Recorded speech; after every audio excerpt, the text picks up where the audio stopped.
Thank you for joining us on Finding God in the World of Video Games, the place where we celebrate our favorite games, characters, and gaming stories while uncovering biblical insight and spiritual truth along the way. We are a little over a week away from the E3 Entertainment Expo, where we're going to have all of the biggest game makers, game developers, game publishers descending upon the Los Angeles Convention Center and give us a look at what they've been working on so far for the last few years. That'll be releasing later this year, as well as the roadmap for where gaming is going in the future. Okay, hold up. Let's take a step back really quick. Did you say all the biggest game makers and publishers? Well, maybe most. I was gonna say, because that's not entirely true. I'm honestly a little disappointed and concerned that Sony and EA decided not to attend this year's event.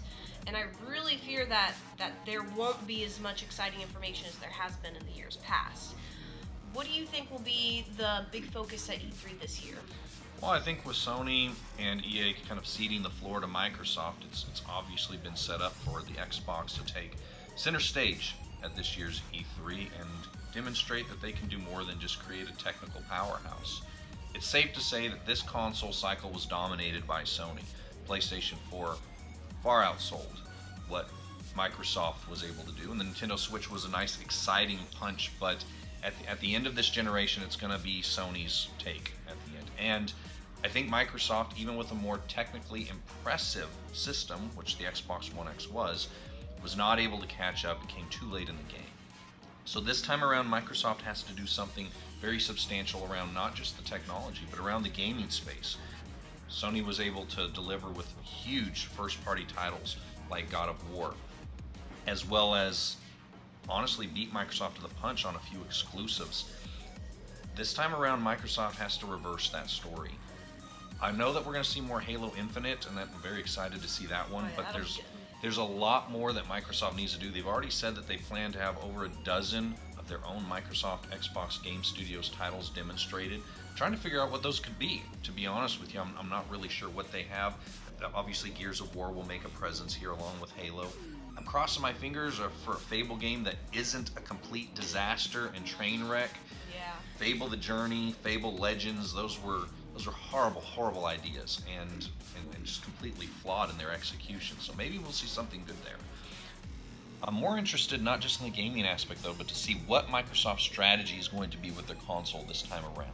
Previous years, they have seemed quite determined to force an evolution in the gaming landscape without really taking time to see whether that's where people want to be and if they're ready to make that kind of adjustment. I'm curious if they're going to be able to resist the urge to force the changes that they want to see happen in this gaming generation and allow a platform to exist that will embrace physical, digital, and streaming gaming so that their entire customer base is going to be able to play how they choose to. I guess we'll know the answer on that soon. So now let's take a look at a few little quick hits beyond what we think is going to happen with Microsoft. Okay, so I know that we said that Sony is skipping E3 this year, but do you think that we'll hear anything at all about a PS5, maybe, possibly? I would be shocked if Sony doesn't take advantage of the opportunity once Microsoft has kind of tipped its hand to at least give us some insight as to what the PlayStation 5 will be. We saw that previously with the PlayStation 4 announcement, that as soon as Microsoft showed what they were going to do, Sony immediately came up with a counter strategy, and I would say that was one of the major reasons they won this last generation. So absolutely, I would say if I was putting odds on this one, odds exceptionally high that we're going to see or hear something in regards to the PlayStation 5 and how it does what the Xbox doesn't. Okay, so what about Nintendo? What do you think they have up their sleeve? So that's a great question. There's a lot of speculation about whether the Nintendo Switch is going to see some variation on its hardware, whether it's going to be a Switch XL, as they've had a proclivity to do in the past with their Nintendo DS handhelds, or if it's going to be something else entirely. Maybe a slimmed down, trimmed down, cheaper version of the Nintendo Switch could also be in the cards. I would say that if we walk out of E3 without any new updated version of the Switch hardware in one of those two or some entirely different fashion, I will be stunned. Yeah, definitely. So what about Bungie? I mean, have you heard any news or anything to do with Destiny? Well, they've got some more content coming for Destiny 2, but that's really not what everyone is curious about. Call of Duty, and we can talk more about this on a separate video, but Call of Duty hit a huge nerve with gamers in a positive way by announcing their cross-platform play. for the next Call of Duty Modern Warfare game. And I think that puts a lot of pressure on Destiny to do something similar.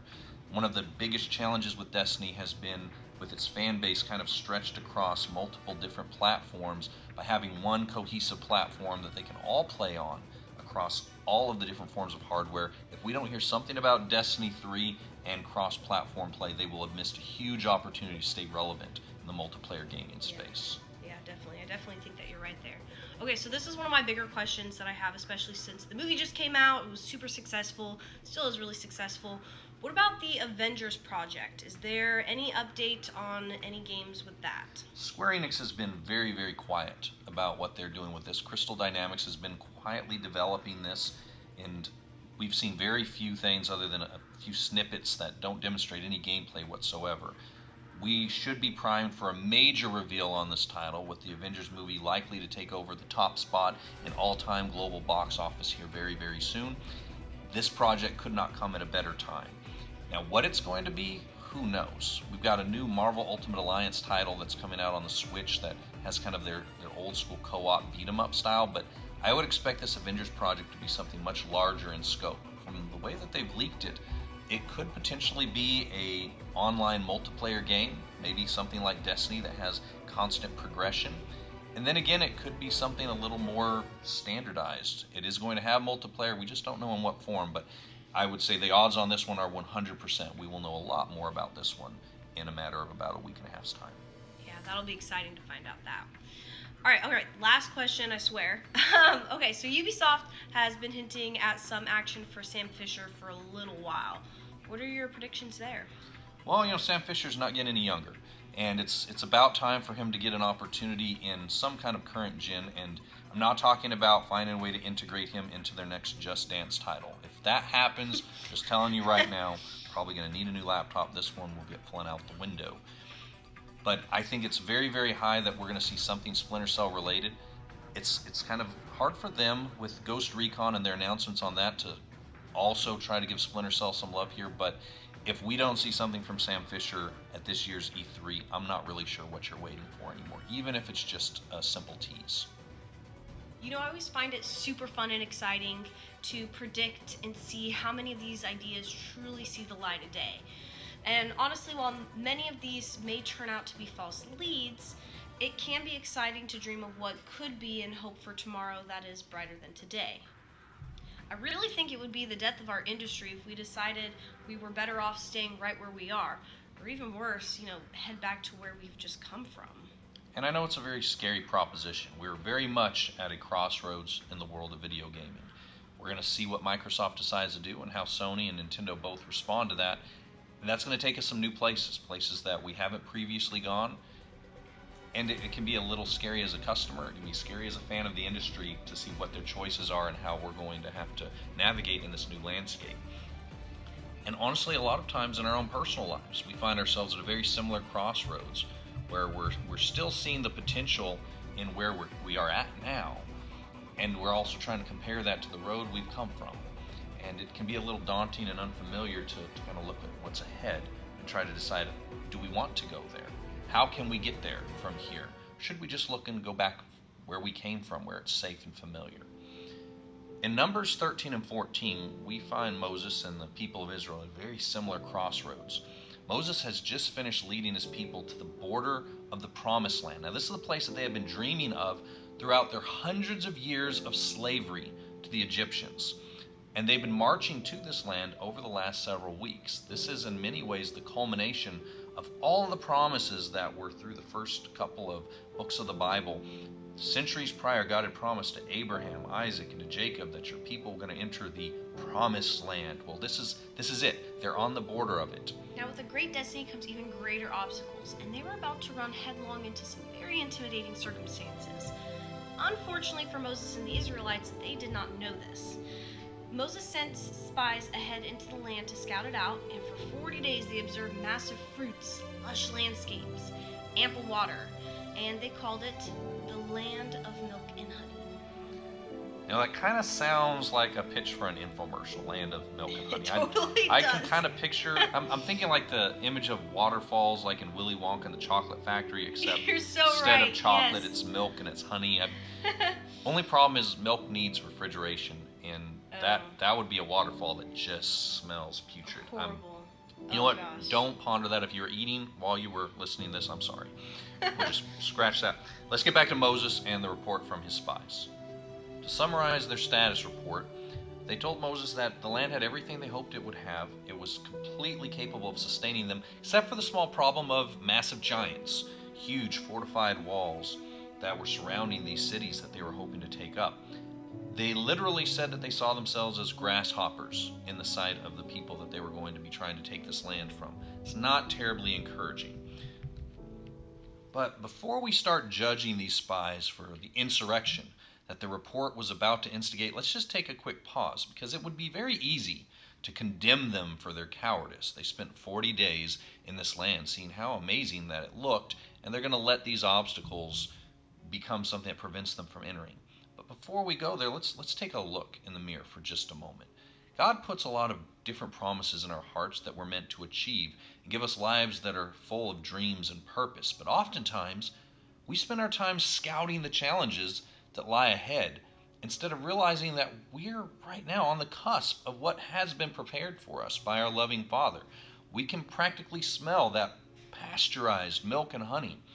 But the sight of the giants that are roaming the land and the stature of the walls that lie ahead of us can make us feel little more than insignificant insects staring up at the destiny and the promises that we might feel are too big for our Maker to keep. Sad to say, the story is going to head the wrong direction real quick. The people begin to complain and doubt that the God who has just freed them from hundreds of years of slavery, he just finished parting this massive Red Sea so they could walk across it on dry land, and he has literally been feeding them miraculously each and every single day. And now they're not sure he can do what he had promised.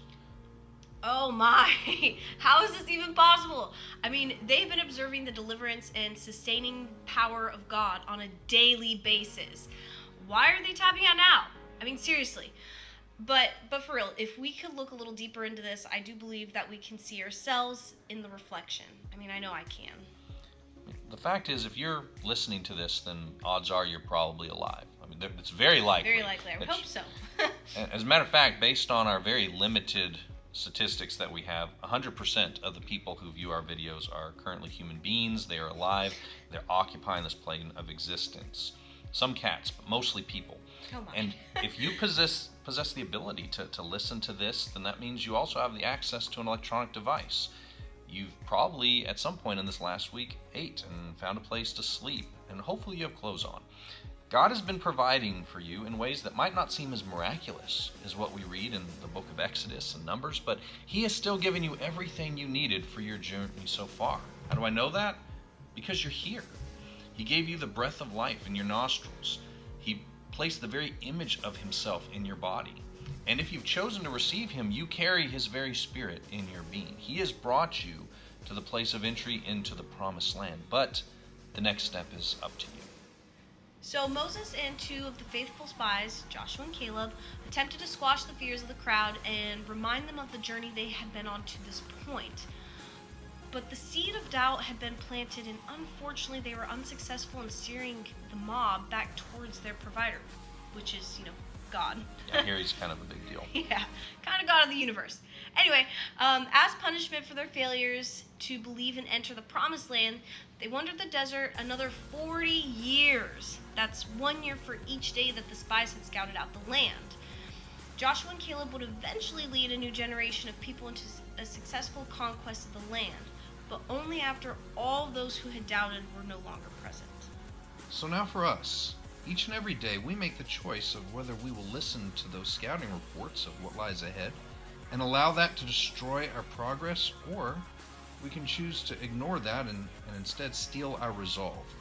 The reports, they weren't false. There were absolutely giants in the land, and there were cities with giant walls, and there were huge armies that were prepared for war. The question was not the accuracy of the scouting report. It was a matter of faith. To quote the great philosopher Master Oogway, from Kung Fu Panda, there is no good news or bad news. There's only news. And that news is irrelevant to the God of the universe who planned your each and every step, each and every breath before the dawn of time. So I hope this is encouraging you to seize what has been promised to you and the destiny that awaits you, regardless of the literal or figurative giants that stand in your way. What God has ordained, no man can stand in the way of. Only you can prevent forest fires, but also only you can prevent your entry into what God has promised for you. At E3 this year, it is entirely possible that we're going to see some things in the future that we don't feel prepared for. There may be some very scary obstacles that threaten to change all that we have known up to this point in our journey. But we can't choose what the path is before us, only our participation in its continued unfolding. And similarly, what God has placed into your heart to perform is your destiny. In the presence of the massive challenges that lie ahead, and even the scary twists and turns that you will face, are simply your adversary's methods of turning you back the way you came. Reminds me of the line from the original Matrix movie. You have been down there. You know that road. You know exactly where it ends. And I know that's not where you want to be. So I hope that reminds you. You know where that road goes if you go back the way you came. It's time to take the red pill, my friend.